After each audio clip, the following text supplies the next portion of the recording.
कजली तीज की कथा या नीमड़ी माता की कथा।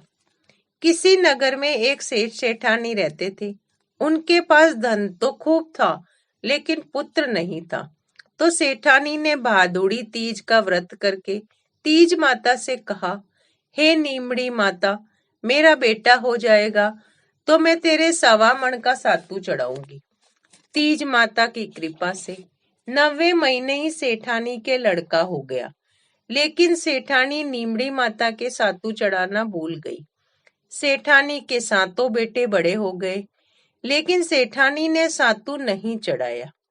पहला बेटा विवाह योग्य हुआ। लड़के को विवाह हुआ। पहले दिन सुहाग रात को सोया तो आधी रात में लड़के को सांप ने आकर डस लिया और वह मर गया। इसी तरह उसके 6 बेटों का विवाह हुआ और 6 बेटे मर गए। 7वें बेटे की सगाई आने लगी, लेकिन सेठ सेठानी मना करते रहे। गांव वालों के बहुत कहने व समझाने पर सेठ शादी के लिए तैयार हो गया। तब सेठानी ने कहा, गांव वाले नहीं मानते हैं तो इसकी सगाई बहुत दूर देश में करना। सेठ सगाई करने के लिए घर से चले और चलते चलते बहुत दूर एक गांव में आए। वहां 4-5 लड़कियां खेल रही थी तो मिट्टी से घर बनाकर तोड़ रही थी। उनमें से एक लड़की ने कहा, मैं तो अपना घर नहीं तोड़ूंगी। सेठ वहां खड़ा खड़ा देख रहा था। सेठ ने सोचा, यह लड़की समझदार है। खेल कर लड़की घर जाने लगी तो उसके पीछे पीछे लड़की के घर चला गया। लड़की के माँ बाप से मिला, बातचीत करके अपने लड़के की सगाई उस लड़की के साथ पक्की कर दी। विवाह का दिन भी पक्का कर दिया और घर आकर विवाह की तैयारी करने लगा। सेठ बारात लेकर गया और 7वें बेटे का विवाह हो गया। बारात विदा हुई। लंबा सफर होने के कारण माँ ने लड़की से कहा, रास्ते में ये सातू व सीख डाल रही हूँ। रास्ते में कहीं नीमड़ी पर शाम को नीमड़ी माता की पूजा करके सातू पास लेना व कल्पना निकालकर ससुर जी को दे देना। धूमधाम से बारात चली। रास्ते में तीज का दिन आया। ससुर जी ने बहू को खाने को कहा तो बहू ने कहा, आज तो मेरे तीज का उपवास है, शाम को नीमड़ी माता का पूजन करके ही भोजन करूंगी। एक कुएं पर नीमड़ी नजर आई तो सेठ जी ने गाड़ी रोक दी। बहू नीमड़ी माता की पूजा करने लगी।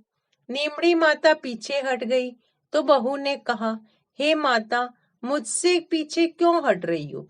इस पर नीमड़ी ने कहा, तेरी सास ने बोला पहला पुत्र हो जाने पर सातू चढ़ाऊंगी, पर याद नहीं रखा। बहू बोली, माता, हमारी भूल चूक माफ करो, मैं आपको सातू चढ़ाऊंगी। मेरे 6 जेठ को वापस लौटा दो, वह मुझे पूजा करके दो। माता नववधु की भक्ति व श्रद्धा को देखकर प्रसन्न हुई। बहू ने नीमड़ी माता का पूजन किया और चांद को अर्घ दिया, सातू पास लिया और ससुर जी को कल्पना दे दिया। प्रातः होते ही बारात अपने नगर को लौट आई। बहू ने ससुराल के घर में प्रवेश किया और उसके 6 जेठ प्रकट हो गए। उनको सभी को गाजे बाजे के से लाए गए। सासू बहू के पैर पड़ने लगी तो बहू बोली, सासू जी, आप ये क्या करते हो? बोलवा करी सो याद करो। सासू जी बोली, मुझे तो याद नहीं, तू ही बता दे। बहू बोली, आपने नीमड़ी माता के सातू चढ़ाने का बोला था, सो पूरा नहीं किया। तब सासू जी को याद आया। 12 महीने में कजली तीज आई। 7.25 मन का सातू तीज माता के चढ़ाया। गाजे बाजे से नीमड़ी माता की पूजा करी और बोलमा पूरी की। हे भगवान, उनके घर में आनंद हुआ, वैसे सबके होवे। खोटी की खरी, अधूरी की पूरी। जय तीज माता। दूसरी कथा। किसी गांव में एक जाट रहता था। उसने 2 विवाह किए। दोनों के एक एक लड़की हुई। कुछ समय बाद पहली पत्नी मर गई। अब सौतेली माँ अपनी बेटी से कुछ भी काम नहीं कराती, उसे बहुत प्यार करती और दूसरी बेटी से सारे घर का कामकाज करवाती थी। दोनों बेटियां बड़ी हो गई। एक दिन दूसरी पत्नी अपने पति से कहती है, मेरी बेटी के लिए अच्छा खासा पैसे वाला घर का वर देखना और सौतेली के लिए साधारण घर वाला। जाट ने दोनों लड़कियों की सगाई करके विवाह कर दिया। सौतेली बेटी समझदार व मेहनती थी। ससुराल वाले उससे बहुत खुश थे। दूसरी पत्नी की खास बेटी न कामकाज करती, वह अपनी अकड़ में रहती थी, इसलिए ससुराल वाले उससे बहुत दुखी हो गए। कुछ दिन बाद जाट दोनों को लेने गया। पहली वाली के ससुराल वालों ने बहुत बड़ाई की, लेकिन दूसरी वाली के ससुराल वालों ने बहुत बुराई करते हुए कहा कि ले जाओ अपनी बेटी को। जाट दोनों को लेकर अपने घर आया और सारी बात अपनी पत्नी को बताई। माँ अपनी बेटी से अब हर काम कराने लग गई। फिर कुछ दिनों बाद भादवे की तीज आई। दोनों बहनें पूजा करने गई।